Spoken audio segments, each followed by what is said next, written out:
Hey guys, welcome back. This is a very interesting projector that I'm reviewing today. It's the Formovie S5. It's a brand called Fengmi.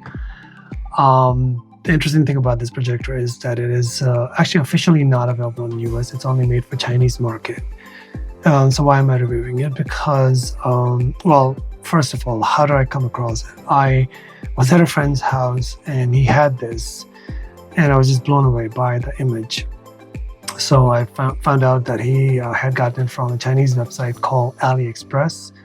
I think it's kind of like Chinese equivalent of Amazon. And like I said, it's only made for Chinese market. It's not for US market. I think there might be a site or two that are selling it, but officially only for Chinese market. But it's an awesome projector. I've seen a couple of reviews online. I haven't seen a detailed review. I think I've seen one, but finally got it. It actually got here in like less than a week from China, and the whole thing cost me with shipping and tax about $400, which is amazing because it's a laser projector. It's a native 1080p 1100 ANSI Lumens. It uses the ALPD technology, which is arguably better than the DLP technology that you see in most the display technology that you see in most LED projectors. Right, so this is the Fengmi Formovie S5. Some of the key specs, like I said, it's a laser projector, it's native 1080p, it's 1100 ANSI lumens, so plenty bright, and I've been testing it for about a week now, and I've used it in a lot of bright situations too, and it looks pretty awesome actually. It's a 3000 to 1 contrast ratio. What else? Those are the key specs. So the thing to remember about this, and this is very important, like I said, it's made for Chinese market. So the interface is in Chinese. The Android TV 11.0 is actually in Chinese, but you can change the language to English. And the seller, basically I reached out to the seller and they changed the language for me, but even if they don't do it, it's actually pretty easy to do it. I'll show you how to do it. The thing to remember is that for something like this, which is mostly you're running a Chinese interface, a Chinese version of Android TV, the best thing to do would be to hook up an external device like a Google Chromecast, Fire TV. I'm using a Chromecast with Google TV because that's my preferred interface, and I've been using it for about a week now, and everything looks amazing on this projector. So let's just open it and I'll show you what's inside. So before I show you what's inside, I just want to go over the packaging. It is absolutely just gorgeous. It is premium packaging. It doesn't mean much. I mean, it doesn't mean the projector will be great all the time. Anytime the packaging is great doesn't mean the projector is going to be great too. But I just want to point out that it is absolutely gorgeous, premium, top of the line packaging. That's for sure. So, and this is, I just want to open this real quickly just to show you what it looks like inside. That's the projector, that's the remote, and that's the power cable. So yeah, let's take it out. Alright guys, so this is everything that's in the projector, in the box. This is your remote. It is a Bluetooth remote. It comes with batteries. That's what it looks like, kind of basic. I'll go over this later on, but it's got like 2 different home screens, home buttons, back button, menu, volume up, volume down. It does have voice assistant and power, and the directional buttons. Like I said, it comes with batteries. It's Bluetooth, but it's not backlit. The power brick with the USB Type-C. That's the European plug, but it does come with adapter for US plugs. And of course, the projector. So let's go over the projector real quick. I absolutely love the look of the projector. It's got a little fabric on top here, matte plastic, and so it won't catch a lot of fingerprints. The fabric goes pretty much all around. That's what the bottom looks like. It's got a little screw for hanging on the ceiling, basically ceiling mounts, or putting it on a tripod. Everything is in, sorry, turn around. Everything is in Chinese, but it does say Denon sound. It uses Denon speakers, TTS, HDMI, Dolby audio, Bluetooth, ALPD. Everything else is in Chinese. It does have a model number if you need it. That basically, it's got vents all around for speakers. It's got a pretty decent speaker. It's using Denon speakers. The sound is amazing. Let's just go to the side here. Nothing on this side. Nothing on this side, just says Denon. That's the back. So let's just go over the port. It's got a USB 3.0. Let me just zoom in a little bit. It's got a USB 3.0, HDMI. That's the port for your headphone, and a USB-C, power on off. I love the fact that it has a USB-C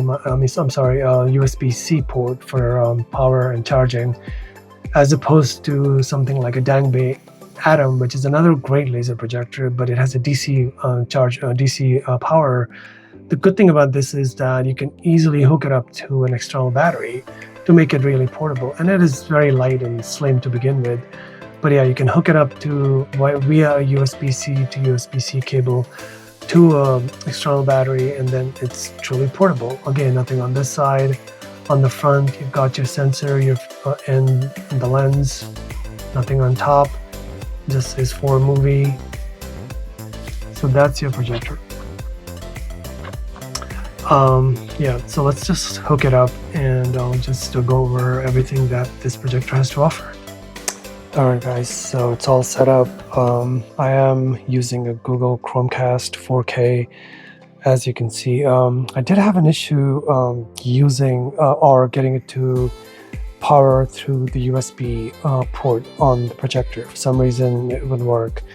I mean, I've used it on other devices that has worked, so I'm not sure. As you can see, as it is right now, I am plugging the Chromecast directly into an outlet, which is fine. I will try it out with a Fire TV stick later on to see if it's an issue with the port, or is it just the Chromecast has different power requirements. Right now I'm just projecting it on blank white wall. Later on I will try it on a dedicated screen that I have in my home theater. Alright guys, so this is the home screen that you see when you first turn it on. It's the Chinese, I think it's the Chinese version of the Android TV 11.0. From here you can get to the English language menu by pressing this button right on top. You probably can't see it, but it's the right button on top. So you get the English language menu, and actually you can change the language here too. I'll show you in a second. So let's just quickly go through the settings. There's quite a few of those, so I can't spend too much time on that. It'd be a long video. So this first one, it's most commonly used menu items. You can add or delete items here. Then your network settings, your Bluetooth settings, image adjustment. So let's see, brightness mode. I think some people might like the viewing mode. It kind of dims it a little bit, more warm kind of appearance. I did find, for my taste, day mode was better. Image mode, you can turn on the AI image quality if you want. I don't know what that does. I like to tweak the settings, so I went into custom and I did my own settings, and there's quite a few of those. You can adjust brightness, contrast, saturation, clarity, hue. I turned these two on. Turn the temperature to warm. You also have the option to customize your color temperature. Let's go back. Motion compensation is medium. You can turn it off if you don't like that. Magic mirror mode. I'm not 100% sure what that is, but I'll have to look at the user manual, which is in Chinese, so it's pointless. But I'm not sure what that is. So if anybody knows what that is, leave a comment. Advanced settings, image enhancement, I turned it on. What's the harm? Zoom, of course, you can zoom out, you can zoom in. The projection method.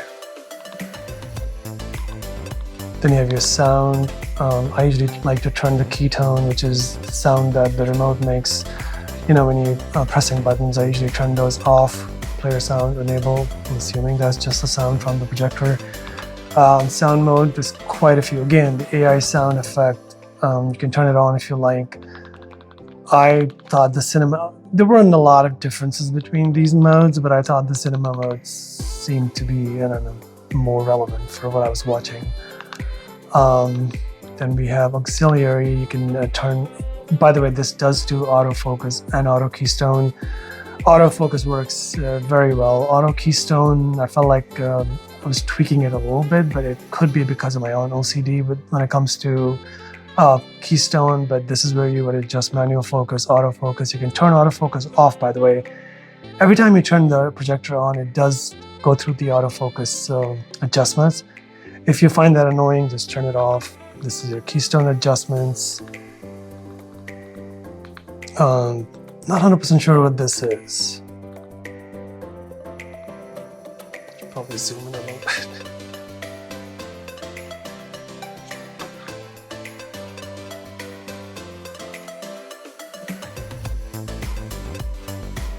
Oh, that's better. Sorry, I should have zoomed in earlier. Anyway, so in system, you have your device linkage.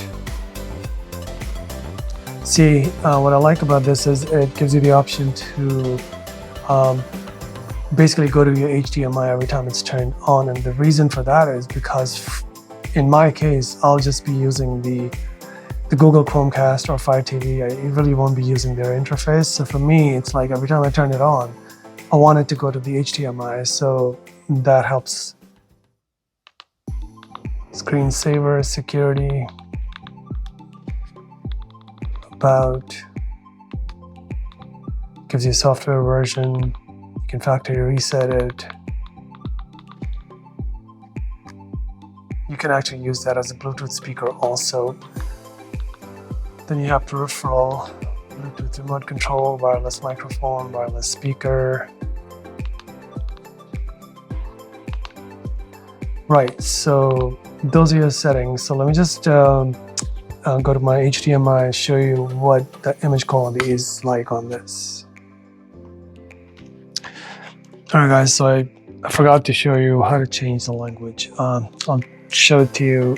Actually, I realized initially I had said there are quite a few language options, but it looks like for this particular model it's only English and Chinese. So in your settings, you go down to system, and right there is your language. It's Chinese and English, so that's where, sorry, there you go. So that's where you would change the language to English. Alright guys, so we're in my basement, and as you can see, the overhead lights are all on. It's a pretty brightly lit room. Just want to give you an idea of what this projector looks like with the lights on, and the image is great. I think the laser light source really makes a difference. The contrast is great, the brightness, the colors are great. Absolutely more than watchable. Here we have the lights off now. Actually, there's still some light peeping in through the windows, but the overhead lights are off, and you can see that that actually makes a huge difference. I absolutely love the way the image looks. The colors are very natural, they're vibrant. Like I said, the laser light source makes a difference. Native 1080p, 1100 ANSI Lumens. So I should point out that this is about a 110-inch image from about 11 feet away, and there's no noticeable loss of focus. There's absolutely no screen door effect, even at this size. If you see any graininess, if you see any horizontal lines, that has to do with my phone camera. None of that is visible in real life. In real life, the image is absolutely breathtaking. So we're in my home theater now, and I'm projecting onto a 133-inch screen. As before, just like before, the lights are all on, all the ceiling lights are on. Also, as I had mentioned, I did plug in the Fire Stick. I had no issue running the Fire Stick off of the USB with Chromecast. Unfortunately, I couldn't do it, but no issues with the Fire Stick. So obviously USB port works. Like I said, 133-inch screen, so that's your Fire Stick home screen. So that's what the image looks like with the lights on. I think that's the new Rebel Moon trailer on Netflix. So let's just turn the lights off, and what I'll do is I'll just stop talking and I'll let you be the judge.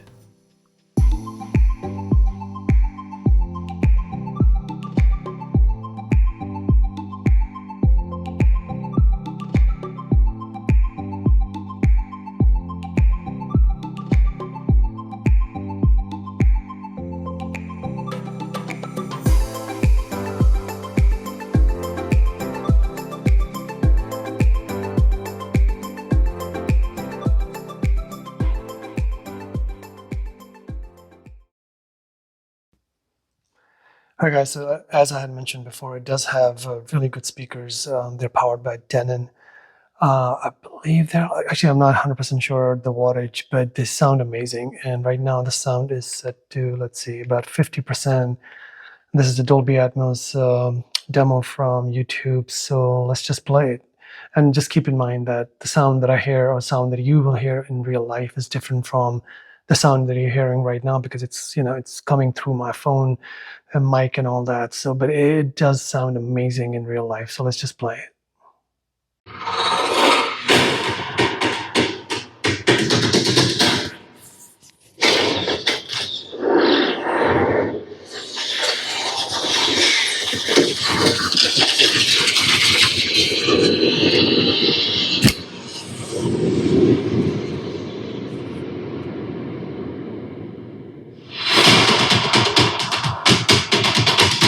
When I'm thinking of you and all we do, I'm wrapped in my own devices.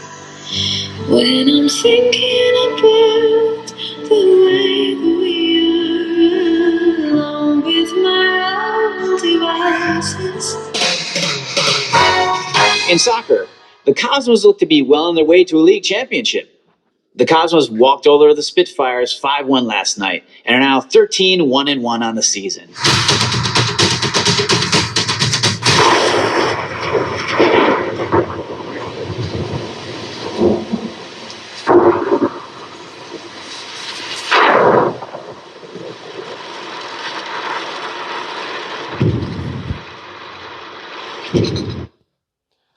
So like I said, the sound is amazing on this. It's a tiny projector. I do not know how they squeezed in that kind of rich sound into it.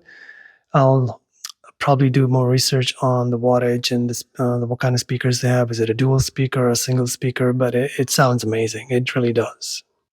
So we're in the backyard now, and there's plenty of daylight still remaining, as you can probably tell. For some reason the lights are on. That's a bad job. So anyway, I had mentioned earlier that it has a USB-C port, and the benefit of that is that you can run it off of an external battery pack. And as you can see, that's exactly what I'm doing right now. So let's just see what the image looks like in these conditions. So in all honesty, I'm super impressed with how good it looks, especially in these light conditions. I think it's a 3000 to 1 contrast ratio on this projector, so relatively low contrast ratio. Obviously not meant to be watched in these conditions, but even if you wanted to, like, you could totally watch it. It's better than watchable. I think having a laser light source, having 1100 ANSI Lumens, they make up for the low contrast ratio, relatively low contrast ratio. And I don't know if my phone camera is doing justice, but in person it actually looks good. It looks very good. So as you can tell, it's gotten a little darker outside. It's about 15 minutes later now, and as it gets darker, the image gets better, the contrast is better, the colors are popping more. Honestly, for like an outdoor, viewing, for backyard camping, whatever, and especially at this price range, and considering the fact that this is a laser projector, you cannot find a better projector.